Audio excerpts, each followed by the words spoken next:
اس رمضان شریف کے آخری دنوں جب ایک دوست سے ملنے ٹاؤن شپ گرین ٹاؤن کی طرف جانا ہوا، راستے میں ٹینٹ کنات گاڑیوں کا ہجوم دیکھا تو دوست سے جا کے وضاحت طلب کی۔ دوست نے بتایا کہ یہ شہر اعتکاف ہے، یہاں منہاج القرآن والے اجتماعی اعتکاف کرواتے ہیں۔ وہ ہر سال یہاں 15-20 ہزار لوگ اعتکاف کرتے ہیں۔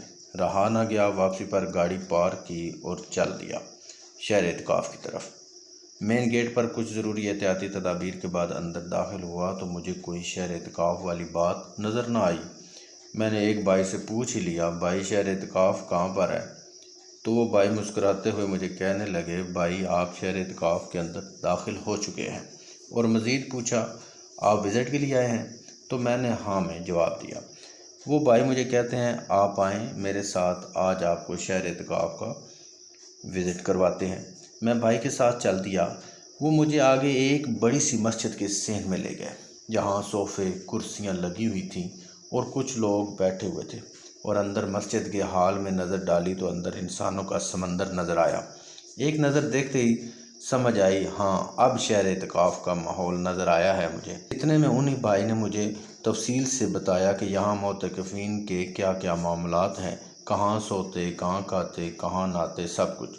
اطراف میں دو بڑی بڑی بلڈنگز بنی ہوئی تھیں، ایک سائیڈ والی کا نام آغوش بتایا اور ایک سائیڈ والی کا تحفیظ القرآن یا اسکول بلڈنگ شاید۔ پھر وہ مسجد کے صحن کے آخر میں آئے، پھر ایک بہت بڑی بلڈنگ جس کا نام غوثیہ بلڈنگ بتایا، ساتھ ایک دربار شریف جس کا بتایا کہ یہ پیر طاہر علاء الدین القادری الگیلانی البغدادی رحمۃ اللہ علیہ کا دربار ہے، جو حضور غوث العظم رحمۃ اللہ علیہ کی نسل سے ہیں، اور وہی اس سارے ادارے کے بانی، مالک، سب کچھ ہیں۔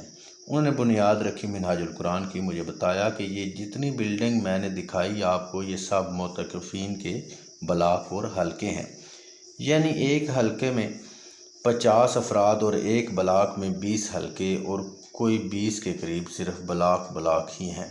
ہر بلاک کی الگ انتظامیہ اور ہر حلقے کا ایک امیر ہوتا ہے جو اپنے حلقے کے ہر فرد کے معاملات کا نگران ہوتا ہے۔ بہت مختصر کر کے بتا رہا ہوں، نہیں تو جتنی تفصیل میں نے وہاں جانی، اس ٹاپک پر ایک کتاب لکھی جا سکتی ہے۔ اتنی جانکاری کے بعد حال کے اندر ہلچل محسوس ہوئی۔ پتہ چلا کہ ڈاکٹر طاہر القادری صاحب کے بڑے صاحبزادے ڈاکٹر حسن محی الدین صاحب تشریف لائے ہیں، ان کا بیان ہوگا۔ میں نے سوچا اب آیا ہوں تو کچھ جانکاری لے ہی لوں۔ وہ بھائی مجھے اپنے ساتھ ایک دروازے کے سامنے لے جا کر بیٹھ گئے۔ ہم تھے تو حال کے باہر، مگر شیشے کے دروازے سے اندر کا منظر نظر آ رہا تھا۔ حال کے اندر پاؤں رکھنے کی بھی بالکل گنجائش نہیں تھی۔ ڈاکٹر حسن محی الدین صاحب کو پہلی بار میں نے سامنے دیکھا۔ فوراً ان کا بیان شروع ہوا۔ بیان کا موضوع تھا اللہ کی خاطر اپنی نفی کرنا اور بس اللہ کی مخلوق کے کام آنا تاکہ اللہ خوش ہو۔ میں بیان سنتا گیا۔ میں پہلی بار سن رہا تھا ڈاکٹر حسن محی الدین صاحب کو۔ جب بیان چل رہا تھا تو میں نے دیکھا بہت سی آنکھوں میں آنسو تھے۔ میں بہت شرمندہ ہوا کہ میں ہی اتنا گنہگار ہوں کہ رونا نہیں آیا۔ خیر ایک بات میں سمجھ گیا کہ جو زندگی بھر سنا کہ اللہ والوں کی سنگت اختیار کرو، آج تک اس سے بہتر سنگت میں نے نہیں دیکھی۔ اذان عصر ہوئی، نماز ادا کی تو پھر میں نے انہی بھائی سے کہا، بھائی بہت کچھ دیکھ لیا، جان لیا، سمجھ لیا، بس ایک بات سمجھ نہیں آئی کہ یہ ہزاروں لوگ ایک وقت میں سحری افطاری کیسے کرتے ہیں؟ روزہ سب نے کھولنا ہے، کھجور، پانی، کھانا سب کو ایک وقت میں چاہیے، یہ کیسے ممکن ہے؟ وہ بھائی کچھ سوچ کر مجھے بولے کہ آپ آج آئے ہیں تو کچھ جان کر ہی جائیں۔ وہ مجھے اپنے ساتھ مسجد کی پچھلی طرف لے گئے۔ گیٹ سے باہر نکلے، دنیا ہی بدل گئی۔ ہر طرف دیگیں، بڑے بڑے پتیلے جو سالن سے بھرے ہوئے تھے۔ مجھے بتایا یہ مرکزی لنگر خانہ ہے، جہاں سب کا اجتماعی کھانا تیار ہوتا ہے اور ہر کسی کے لیے یہاں سے ہی کھانا جاتا ہے، چاہے کوئی بھی ہو۔ کچھ پتیلے لائن میں لگا کر کچھ احباب کھڑے ہو کر درود پاک پڑھنے لگے۔ میں سب دیکھتا رہا۔ درود پاک پڑھنے کے بعد دعا ہوئی اور ساتھ ہی کچھ لوگ سٹیل کی بالٹیاں پکڑے لائنوں میں کھڑے ہو گئے۔ ہر بندہ ایک کوپن دکھاتا جس پر 40، 50، 49 اس طرح لکھا تھا، جو مجھے بتایا گیا کہ اس کے کوپن پر جو فگر لکھا ہے اس کو اتنے افراد کا کھانا دے دیا جائے گا۔ یہ کھانا ہر حلقے میں پہنچ جائے گا۔ پھر امیر حلقہ ہر فرد کو کھانا، پانی، شربت، کھجور تقسیم کر دے گا۔ افطاری کے وقت ہر فرد کے سامنے افطاری کے لوازمات موجود ہوں گے۔ پھر وہ بھائی مجھے ساتھ لیے دربار غوثیہ کی طرف چل دیے۔ وہاں پر میں نے دیکھا تندوری روٹی کے ڈھیر لگے تھے، پاس کھجور کے ڈبے پڑے تھے۔ ہر بندہ اسی طرح کے کوپن دکھاتا، روٹی کے بنڈل، کھجور کا پیکٹ پکڑتا اور چلا جاتا۔ پھر جب گھڑی کی طرف دیکھا تو سمجھ آیا کہ آج کی افطاری بھی روڈ پر ہی ہوگی۔ میں نے ان بھائی کا شکریہ ادا کیا جنہوں نے وزٹ کروایا اور پھر اجازت جانے کی مانگی تو وہ بھائی بڑے پیار سے بولے، ٹائم ہو گیا ہے افطاری کا، آپ بھی سرکار غوث العظم دستگیر کے لنگر سے افطاری کر کے جائے۔ اور بغیر جواب سنے میرا ہاتھ تھاما اور ایک طرف چل دیے۔ ہم چلتے ہوئے پہنچے بیسمنٹ میں جہاں لکھا تھا عثمانی بلاک۔ پھر چلتے چلتے ایک کمرے میں پہنچ گئے۔ کمرے میں داخل ہوتے میں دنگ رہ گیا کہ بہت سے نوجوان اونچی آواز میں مل کر درود پاک پڑھ رہے تھے۔ ہم اندر داخل ہوئے تو ہمارے لیے جگہ فوراً بنائی گئی۔ میں سوچ میں گم ہوا کہ جو بھائی مجھے وزٹ کروا رہے تھے وہ کوئی بزرگ نہیں، جوان ہی تھے، مطلب 40 کے قریب، چھوٹی چھوٹی داڑھی۔ پھر یہ سب کیوں اتنا احترام کر رہے ہیں؟ خیر وہ بھائی مجھے ساتھ لیے بیٹھ گئے۔ درود پاک مل کے پڑھنے کا مجھے بہت سرور ملا۔ پھر وہی بھائی پلیٹوں میں سالن ڈالنے لگے اور 2 لڑکے سالن کی پلیٹیں سب کے سامنے رکھنے لگے، 2 لڑکے شربت کے جگ بھر بھر کے رکھنے لگے اور درمیان میں روٹیاں رکھیں، کھجوریں رکھیں اور پھر دعا کرائی گئی۔ اتنی دیر میں افطار کا وقت ہوا۔ انتہائی خوبصورت آواز میں اذان پڑھی گئی۔ کھانا کھایا، کیا خوب ذائقہ تھا۔ کھانا کھا لیا، میں سوچ میں پڑ گیا کہ کیا یہ نماز نہیں پڑھیں گے؟ تو اتنی دیر میں مسجد میں درود پاک پڑھا جانے لگا ساؤنڈ سسٹم میں اور سب اٹھنے لگے۔ وہ بھائی بولے، آئیں جماعت کھڑی ہونے لگی ہے، نماز ادا کر لیں۔ میں بہت متاثر ہوا کہ کیسا محبت والا سسٹم ہے۔ نماز کے الارم دینے کا، نماز ادا کی، پھر جانے کی اجازت طلب کی تو بھائی نے کہا آئیں چائے پی کر تشریف لے جائیے گا، زیادہ ٹائم نہیں لگے گا۔ ہم دوبارہ سے اسی کمرے میں آ گئے۔ کچھ دیر میں ایک لڑکا 20 سال کا ہوگا 2 کپ چائے ڈال کر ہمارے پاس رکھ گیا۔ چائے پینے کے دوران ان بھائی نے بتایا میں لاہور سے ہی تعلق رکھتا ہوں، میں ان کا نام جانتا ہوں مگر انہوں نے منع کیا اپنا نام استعمال کرنے سے کسی کے سامنے بھی، اس لیے لفظ بھائی لکھ رہا ہوں۔ مجھے بتایا کہ میرے یہاں 25 سے زیادہ اعتکاف ہو چکے ہیں۔ اب میں خلیفہ کے عہدے پر ہوں، مطلب میں ایسے ہی رہتا ہوں مگر اعتکاف گاہ میں جہاں کہیں ضرورت پڑے میں حاضر ہو جاتا ہوں۔ انتظامیہ جب یاد کرے حاضر ہو جاتا ہوں، مگر یہ بس کبھی کبھی ہی ہوتا ہے۔ زیادہ تر میں اسی حلقے میں اپنے نوجوانوں کے پاس رہتا ہوں۔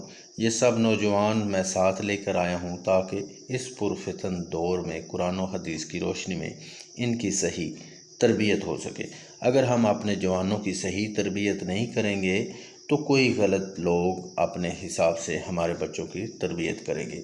مجھے ان بھائی نے جتنی معلومات سے نوازا سب بیان کرنا ممکن نہیں، بس مختصراً لکھ رہا ہوں۔ بھائی سے گپ شپ کے بعد میں نے اجازت طلب کی تو وہ بڑی محبت سے کھڑے ہو کر میرے گلے ملے اور دعاؤں سے نواز کر رخصت کیا۔ جب میں ان کے روم سے نکل کر اوپر آیا، مسجد کے سین میں دیکھا بہت زیادہ لوگ صفیں بنائے بیٹھے تسبیح پڑھ رہے تھے۔ میرے دل و دماغ کو پتہ نہیں ایک دم سے کیا ہوا، میں نے دل سے تسلیم کیا کہ اس کا نام شہر اعتکاف ہی ہونا چاہیے تھا۔ اتنی روحانیت دیکھ کر، ایسا ماحول دیکھ کر میری آنکھوں میں آنسو آ گئے۔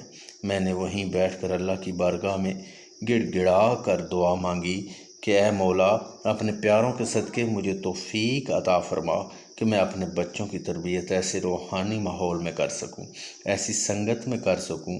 ہم تو لگے رہے دنیا داری میں، مال و دولت کمانے میں کہ شاید یہ ضروری ہے بچوں کے لیے۔ نہیں، یہ غلط سوچ ہے۔ صحیح سوچ یہ ہے کہ اپنے بچوں، اپنے نوجوانوں کی تربیت روحانی ماحول میں ہونی چاہیے۔ میں نے اللہ سے توفیق مانگی، دعا کی کہ میں اپنے بچوں کی تربیت قرآن و حدیث کے مطابق کر سکوں۔ روتے روتے دعا کرتے دل کا بوجھ ہٹ گیا اور میں نے گھر واپسی کا ارادہ کیا۔ سارے راستے بس یہی سوچ رہی کہ اب آگے میں نے کرنا کیا ہے۔ گھر پہنچ کر اپنی پوری فیملی کو تیاری کے آرڈر کیے، تیار ہو جائیں اور وضو گھر سے کر کے جائیں۔ آج آپ سب کو شہر اعتکاف کی زیارت کے لیے لے کر جانا ہے۔ اپنی پوری فیملی کو تیار کیا، کچھ دیر میں گاڑی شہر اعتکاف پہنچی۔ خواتین کو خواتین کی اعتکاف گاہ کی طرف اتارا اور خود اپنے بیٹوں کے ساتھ شہر اعتکاف میں داخل ہو گیا۔ شہر اعتکاف پہنچے، آگے محفل شروع تھی۔ ایک سائڈ پر جگہ بنائی اور بیٹھ گئے۔ کچھ دیر محفل چلی، اس کے بعد ڈاکٹر طاہر القادری صاحب کا بیان شروع ہوا۔ 2 گھنٹے بیان جاری رہا، جس کا ٹاپک تھا خدا کو کیوں مانیں، مذہب کو کیوں اپنائیں۔ میں نے اپنی زندگی میں کبھی کسی عالم کو یوں سائنس اور ٹیکنالوجی پر بات کرتے نہیں سنا۔ ساری سائنس کو قرآن کے قدموں میں سجدہ ریز ہوتے نہیں سنا، نہ دیکھا۔ آخر میں ڈاکٹر صاحب نے 1-2 روحانی واقعات سنائے۔ میں سچ کہوں تو ڈاکٹر طاہر القادری صاحب کو پہلی بار سن رہا تھا۔ بیان ختم ہوا تو میں نے اپنی فیملی سمیت واپسی آتے ہوئے پوچھا، کیسا لگا شہر اعتکاف؟ تو میری بیگم اور بچوں نے کہا، پاپا سمجھیں کہ پہلی بار ایسا بیان سنا، ایسا روحانی ماحول دیکھا، دل کیا کہ یہیں رہیں۔ جب ان کے جذبات، ان کے خیالات سنے تو اگلے دن میں نے اپنے بڑے بیٹے کو نفلی 3 روزہ اعتکاف کے لیے شہر اعتکاف بھیج دیا اور خود بھی رات کو حاضری دینے لگا۔ اصل مال و دولت اولاد کی روحانی تربیت ہے۔ پیسہ زندگی کے لیے ضروری ہے، مگر روحانی تربیت اس سے بھی ضروری ہے۔ انسان اپنے اللہ، اپنے مذہب کو پہچانے، اپنے نبی حضرت محمد صلی اللہ علیہ وسلم سے محبت کرے، تاکہ دنیا کے ساتھ ساتھ اس کی آخرت بھی سنور جائے۔ یہ تھی میری شہر اعتکاف حاضری کی کہانی، جس نے میری قسمت بدل دی، مجھے اللہ اور دین اسلام کی پہچان کرائی، میرے بچوں کو تربیت گاہ ملی۔ اللہ پاک تمام عالم اسلام پر اپنا کرم فرمائے، دین اسلام کی صحیح سمجھ عطا فرمائے، آمین بجاہ سید المرسلین صلی اللہ علیہ وسلم۔